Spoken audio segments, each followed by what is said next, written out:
जय श्री कृष्ण भक्तों, श्रीमद् भागवत महापुराण की भाव यात्रा अष्टम स्कंद के अष्टम अध्याय तक आ पहुंची है।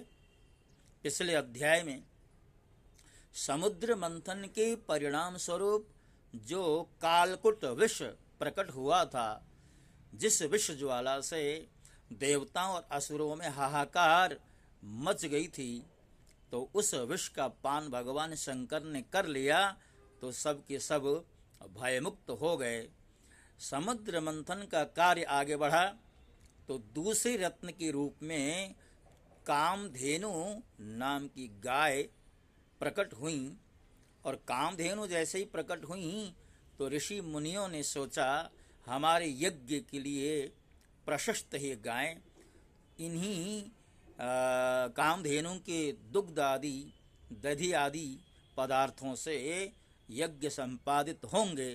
तो ऋषियों ने कामधेनु ग्रहण करने की इच्छा प्रकट की, तो ऋषियों को वो गौ दे दी गई, वो कामधेनु दे दी गई।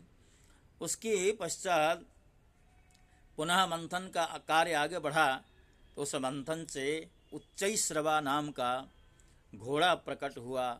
बलि ने उसको स्वीकार लेना चाहा तो देवताओं ने कोई किसी प्रकार की आपत्ति नहीं की।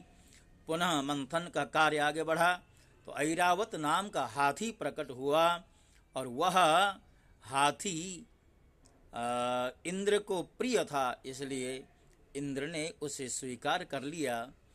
कौस्तुभ नाम की मणि प्रकट हुई तो भगवान ने उसे स्वीकार कर लिया। पुनः पंथन का कार्य आगे बढ़ा तो स्वर्गलोक की शोभा बढ़ाने वाला कल्प वृक्ष प्रकट हुआ, और वह कल्प वृक्ष उसी तरह याचकों की इच्छाएं पूर्ण करने वाला था राजन, जिस तरह तुम अपनी प्रजा की इच्छाओं का पालन करते हो। तो उसके पश्चात जो है अप्सराएं प्रकट हुईं। अप्सराएं जो है बड़े दिव्य वस्त्रों से सुसज्जित थीं, आभूषणों से सुसज्जित थीं, और वो देवताओं को सुख पहुंचाने वाली हुई, अर्थात देवताओं ने अप्सराओं को स्वीकार किया।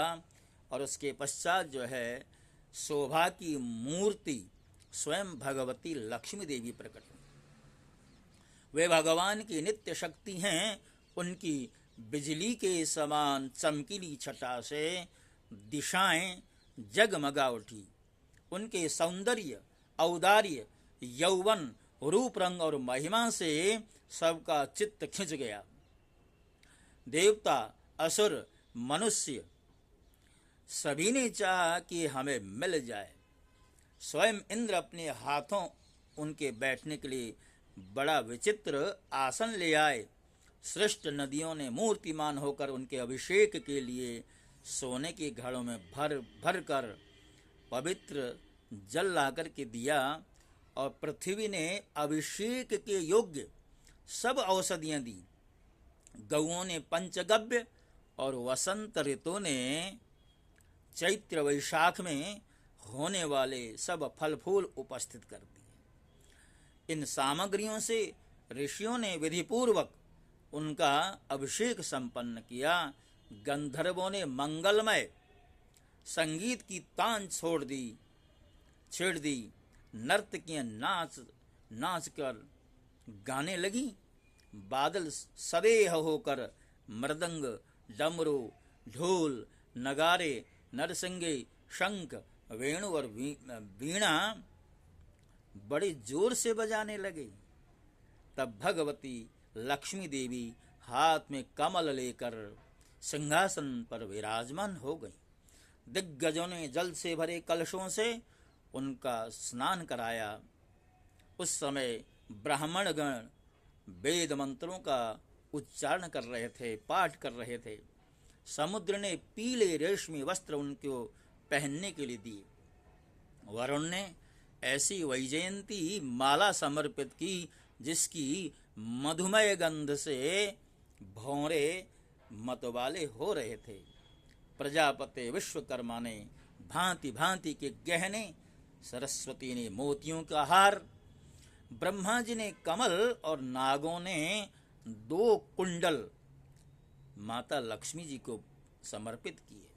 उसके पश्चात लक्ष्मी जी ब्राह्मणों के स्वस्त्ययन पाठ कर चुकने पर अपने हाथों में कमल की माला लेकर उसी सर्वगुण संपन्न पुरुष के गले में डालना चाहिए।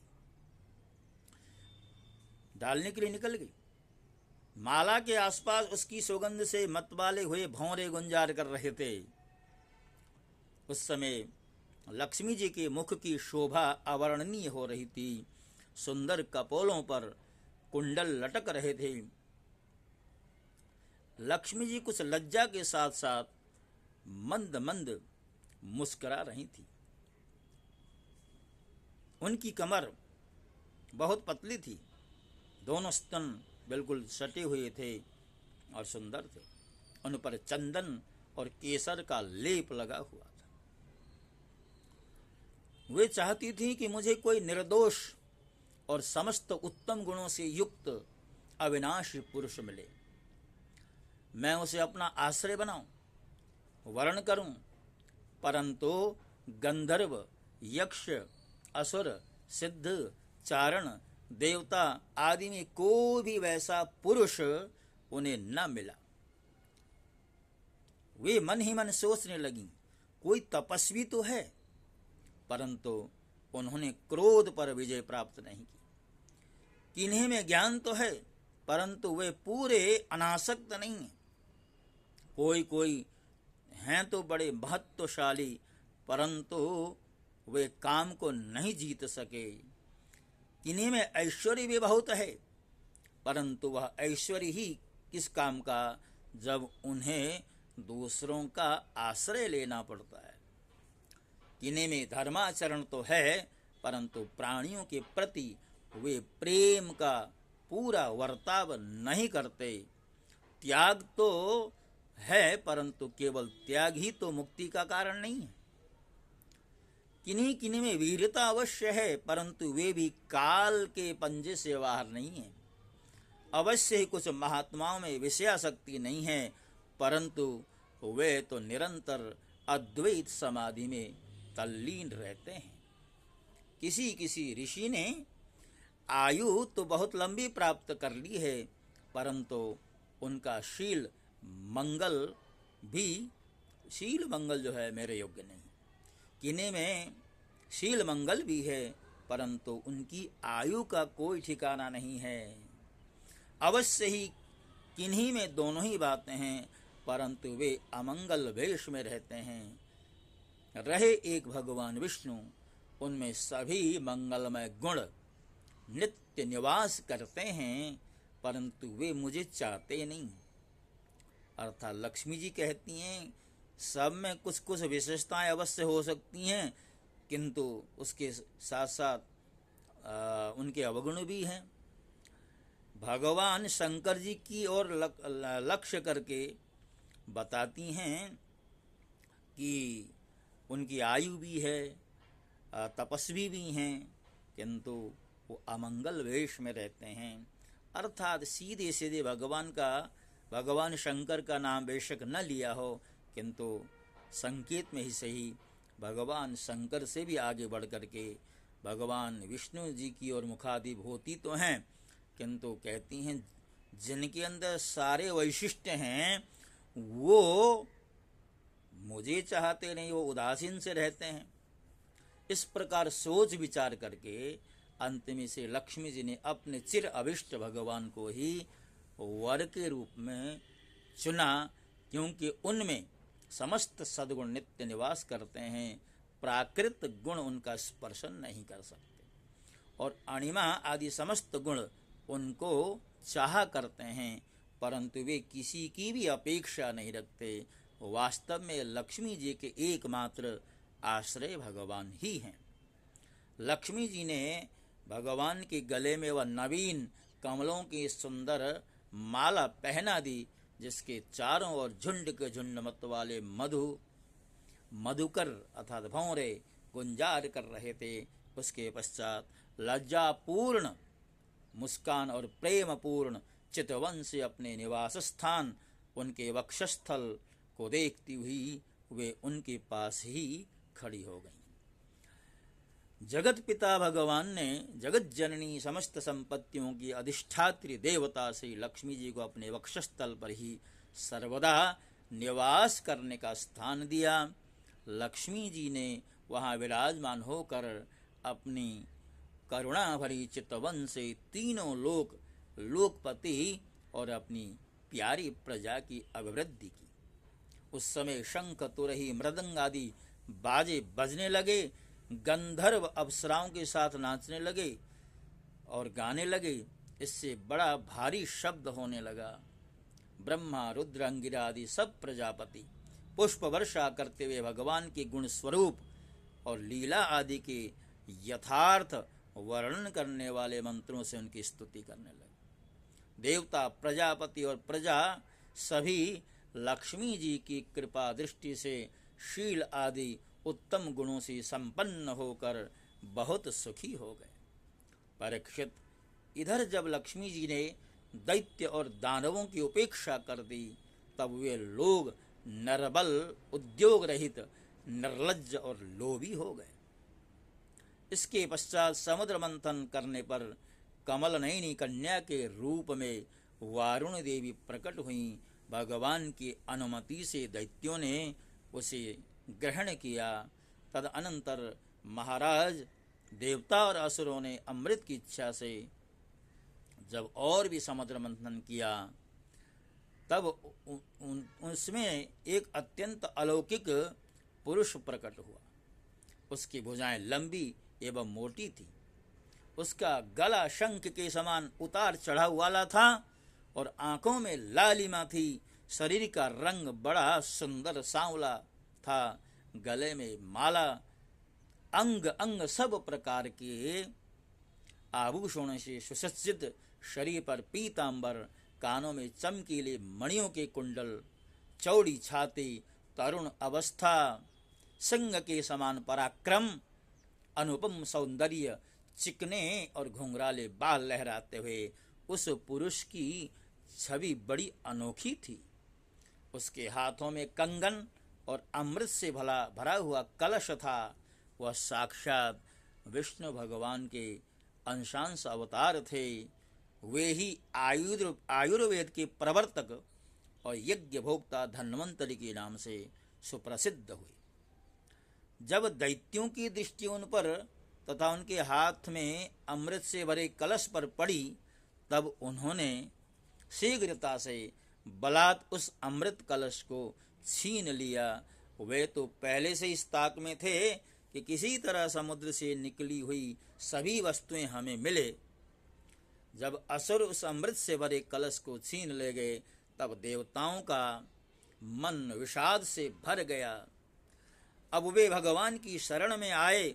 उनकी दीन दशा देखकर भक्तवांछा कल्पतरु भगवान ने कहा, देवताओं, तुम लोग खेद मत करो, दुखी मत हो। मैं अपनी माया से उनमें आपस की फूट डालकर अभी तुम्हारा काम बना देता हूं। परीक्षित, अमृत लोलुप दैत्यों ने उसके लिए आपस में झगड़ा किया। सभी कहने लगे, पहले मैं पीऊंगा, पहले मैं पीऊंगा, तुम नहीं, तुम नहीं। उनमें जो दुर्बल थे वे उन बलवान दैत्यों का विरोध करने लगे, जिन्होंने कलश छीन कर अपने हाथों में ले लिया था। वे ईर्ष्यावश धर्म की दुहाई देकर उन्हें रोकने और बार बार कहने लगे कि भाई, देवताओं ने भी हमारे बराबर ही श्रम किया है, उनको भी यज्ञ भाग के समान इसका भाग मिलना ही चाहिए, यही सनातन धर्म है। इस प्रकार इधर दैत्यों में तू मैं हो रही थी और उधर सभी उपाय जानने वालों के स्वामी चतुर शिरोमणि भगवान ने अत्यंत अद्भुत और अवर्णनीय स्त्री का वेश धारण किया। शरीर का रंग नील कमल के समान श्याम एवं देखने योग्य था। अंग प्रत्यंग बड़े ही आकर्षक थे। दोनों कान बराबर और कर्णफूल से सुशोभित थे। सुंदर कपोल, ऊंची नासिका और रमणीय मुख। नई जवानी के कारण स्तन उभरे हुए थे और उन्हीं के भार से कमर पतली हो रही थी। मुख से निकलती हुई सुगंध की प्रेम से गुनगुनाते भौरे उस पर टूटने लगते थे। अपने लंबे केश पाशों में उन्होंने खिले हुए बेले के पुष्पों की माला गूंथ रखी थी। सुंदर गले में कंठ के आभूषण और सुंदर भुजाओं में बाजूबंद सुशोभित था। इनके चरणों के नूपुर मधुर ध्वनि से रुंझुन रुंझुन कर रहे थे और स्वच्छ साड़ी से ढके नितंब द्वीप पर शोभायमान करधनी अपनी अनूठी छटा छिटका रही थी। अपनी सलज्ज मुस्कान, नाचती हुई तिरछी भौएं और विलास भरी चितवन से मोहिनी रूपधारी भगवान दैत्य सेनापतियों के चित्त में बार बार कामोद्दीपन करने लगे। भक्तों, असुरों के द्वारा अमृत को अपने अधीन कर लेने के बाद दुखी देवताओं के समक्ष भगवान मोहिनी के रूप में प्रकट हुए और भगवान ने जैसा कि आश्वासन दिया था देवताओं को कि चिंता मत करो, मैं कोई न कोई उपाय अवश्य करूंगा। अगले अध्याय में भगवान का सौंदर्य देख करके, भगवान की रूप माधुरी देख करके किस तरह असुरों के मन में भगवान को प्राप्त करने की चाहत उत्पन्न होगी। भगवान के सौंदर्य पर लालायित मोहित असुरों को तो कुछ देर के लिए ऐसा लगा, इस मोहिनी, इस सुंदरी के आगे ये अमृत का महत्व ही क्या है, अर्थात मानो थोड़ी देर वो अमृत को ही भूल गए। तो ये सब जो प्रसंग हैं, भगवान किस तरह असुरों को मोहित करने वाले हैं, अपने मोह पास में फंसा करके किस तरह चुपके से देवताओं को अमृत पान कराने वाले हैं, ये प्रसंग अगले अध्याय में आपके समक्ष रखे जाएंगे। अब जैसा कि हम बार बार आपसे निवेदन करते हैं, प्रतिदिन एक ही अध्याय आपके समक्ष श्रृंखलाबद्ध तरीके से रखा जाए, ये हमारा प्रयास है और ये प्रयास धीरे ही सही आगे बढ़ रहा है। आपसे यही कामना है, मेरे इस प्रयास में आप भी सहभागी बने। मेरे चैनल को आगे बढ़ाने में जो कुछ भी हो सकता है, अब बार बार कहने की आवश्यकता नहीं, तो आप अवश्य मेरे चैनल को आगे बढ़ाएं। इन्हीं शब्दों के साथ मैं आपसे विदा होता हूँ। जय श्री कृष्ण। ओम नमो भगवते वासुदेव।